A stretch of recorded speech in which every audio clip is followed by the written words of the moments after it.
ሰላም ጤና ይስጥልን እንደምንላችኋል የብስራት ዩቲዩብ መረጃ ሰዓታችን እነሆ ተጀምሯል። መረጃዎቹን ወደ እናንተ ያደረስኩኝ እኔ መባወርቅና አብሬያችሁ ቆይታ ማድረግ ነው የሚሆነው።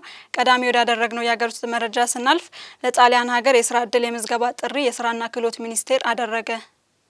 ለምዝገባው ምንም አይነት ክፍያ የለውም። ምዝገባውም እንዲያከናውን ውክልና የተሰጠው አካል የለም። ሚኒስቴር መስሪያ ቤቱ በገባው የሁለትዮሽ ስምምነት መሰረት በህጋዊ የውጭ ሀገር ስራ ስምሪት ፕሮግራም በጣሊያን ሀገር በሆቴልና መስተንግዶ ዘርፍ ላይ የሰው ኃይል ይፈልጋል ሲል በማህበራዊ ትስስር ገጹ አስታውቋል። የዜጎችን መብት ደህንነትና ጥቅም በማስጠበቅ ህጋዊ በሆነ መንገድ ወደ ጣሊያን ሄደው መስራት የሚፈልጉ አመልካቾች እንዲያመለክቱ ማሳወቁን ብስራት ሬዲዮ ሰምቷል። ቢሮ የሚፈለጉ የስራ መደቦችን ይፋ ያደረገ ሲሆን በጸሐፊነት 19 ቦታዎች፣ በሆቴል የጽዳት ሰራተኛ 20 ቦታዎች፣ ረዳት ሼፍ 13 ቦታዎች፣ የእቃ ጣቢ 11 ቦታዎች፣ የቢሮ አስተናጋጅ 4 ቦታዎች፣ የጥገና ቴክኒሻን 1 ቦታና የስፓ ቴራፒስት ወይንም የማሳጅ ባለሙያ 1 ቦታ በሆኑ የስራ መደቦች ምዝገባ ጀምሯል። ጣሊያን ሄደው በወጣበት የስራ መደቦች መስራት የሚፈልጉ አመልካቾች ማሟላት ያለባቸው መስፈርቶች ይፋ የሆኑ ሲሆን ከስራው ጋር ተያያዥ የስራ ልምድ ያላቸው ባለሙያዎች ለአብዛኛዎቹ የስራ መደቦች የእንግሊዝኛ ወይንም የጣሊያንኛ ቋንቋ እውቀት ያስፈልጋል ተብሏል። ለአንዳንድ የሙያ መደቦች ተዛማጅ የሙያ ማረጋገጫ ወይንም የሆቴልና መስተንግዶ ትምህርት ተመራጭ ሲሆኑ ከብዙ ሀገሮች ተወዳድረው ለመመረጥ መስፈርቶቹ ማሟላት ተገቢ እንደሆነም ተነግሯል። በወጡት የስራ መደቦች የስራ ቆይታ አብዛኛዎቹ የስራ መደቦች ለ2026 እና ለ2027 የክረምት የቱሪዝም ወቅት የሚቀጠሩ ሲሆን አንዳንድ የስራ መደቦች አመቱ ሙሉ ወይንም በበጋና በክረምት ወቅት የሚሰሩ መሆናቸው ተነግሯል። የገዛ ወንድሙን ይሰልለኛል በማለት የግድያ ወንጀል የፈጸመው ተከሳሽ በእስራት ተቀጣ።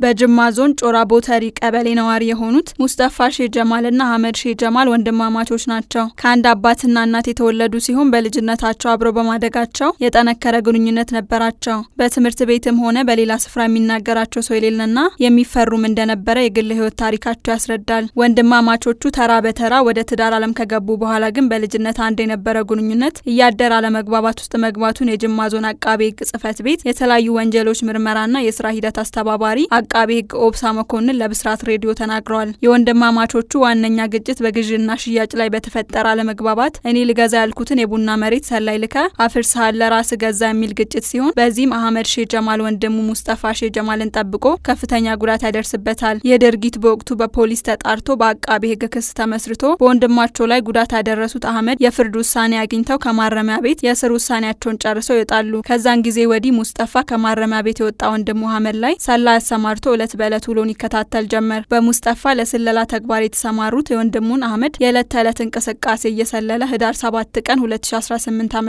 ይደርሳል። በስለላ የተሰማሩ ግለሰቦች በሚያቀብሉት ያልተረጋገጠ ወሬ ከፍተኛ ውዝግብ ውስጥ የገባው ሙስጠፋ በእለቱ ከምሽቱ 2 ሰዓት ላይ ወንድሙ አህመድ ላይ ቅርታ ወደ ሚጫ ድሬ ቀበሌ መኖሪያ ቤቱ አካባቢ ይመጣል። በዚህ ጊዜ ዛሬ ሳትቀድመኝም በማለት ወንድም በተቀመጠበት ባዘጋ ጦር ልቡ ላይ በመውጋት ለሞት ይዳርገዋል። የእርምት ጊዜውን የጨረሰውና ለእርቅ በምሽት ወደ ወንድሙ መኖሪያ ሰፈር የመጣው ግን ባልታሰበ መንገድ ለአደጋ ራሱን አጋልጦ ህይወቱን ያጣል። ለይቅርታ የሄደው ወንድም ትክክለኛ ሰዓት ባለመምረጡና ብቻውን መሆኑ ዋነኛ ምክንያት እንደነበረ በፖሊስና በአቃቤ ህግ የተሰበሰቡ ማስረጃዎች እንደሚያስረዱ ገልጸዋል። ፖሊስ በስፍራው ደርሶ አስክሬን በማስነሳት ለምርመራ ወደ ጅማ ዩኒቨርሲቲ ስፔሻላይዝድ ሆስፒታል በመላክ ተጠርጣሪውን ሙስጠፋ ሼህ ጀማልን በቁጥጥር ስር ያውለዋል። ፖሊስም መዝገቡን በማጠናቀር አጠናቆ ለአቃቤ ህግ ልካል። አቃቤ ህግም በከባድ የሰው መግደል ወንጀል ክስ ይመሰርትበታል። ክሱን የተመለከተው የጅማ ዞን ከፍተኛ ፍርድ ቤት ተከሳሽን ጥፋተኛ በማለት በ18 ዓመት ጽኑ እስራት እንዲቀጣ መወሰኑን አቃቤ ህግ ኦብሳ መኮንን ጨምረው ለብስራት ሬዲዮ መናገራቸውን ሳምራዊ ስዩም ዘግባለች።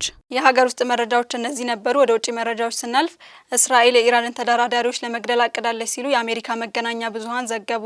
ኒውዮርክ ታይምስ እና ዘ ዋሽንግተን ፖስት የአሜሪካ ባለስልጣናት እስራኤል በዚህ ዓመት መጀመሪያ ላይ በዋሽንግተንና ቴህራን መካከል የተፈጠረውን ግጭት ለማስቆም በታለመ ውይይት ወቅት የኢራን ተደራዳሪዎችን ለመግደል አቅዳ እንደነበር ዘግበዋል። ስማቸው እንዳይገለጽ የፈለጉ ባለስልጣናት ለሁለቱም የዜና ማሰራጫዎች እንደተናገሩት እስራኤል የውጭ ጉዳይ ሚኒስትር አባስ አራክቺንና የኢራን ፓርላማ አፈ ጉባኤ የሆኑትን የሀገሪቱን ዋና ተደራዳሪ መሐመድ ባገርን ለመግደል አቅዳለች ብለዋል። ለኒውዮርክ ታይምስ የተናገሩት ባለስልጣናት አሜሪካ በመካከለኛው ምስራቅ ያሉ ሀገራት ኢራንን ስለ አደጋው እንደሚያስጠነቅቁ ጠይቀዋል። እስራኤል የክልል ግጭቶችን ለማስቆም ውይይቶችን ለማደናቀፍ በሚደረገው ጥረት ተደራዳሪዎች ላይ በማነጣጠር ረገድ ጥሩ ታሪክ አላት። በጥቅምት ወር የእስራኤል ጦር በዶሃ ውስጥ ጥቃት ፈጽሟል። የቡድኑ ባለስልጣናት ከእስራኤል ጋር የተኩስ አቁም ሀሳብ እያጠኑ እያለ ጥቃቱ መፈጸሙ ይታወሳል። በጃፓን የአንዲት ከተማ ከንቲባ ለወሊድ ፍቃድ መውጣቷ ከፍተኛ ህዝባዊ ክፍፍልን አስከተለ።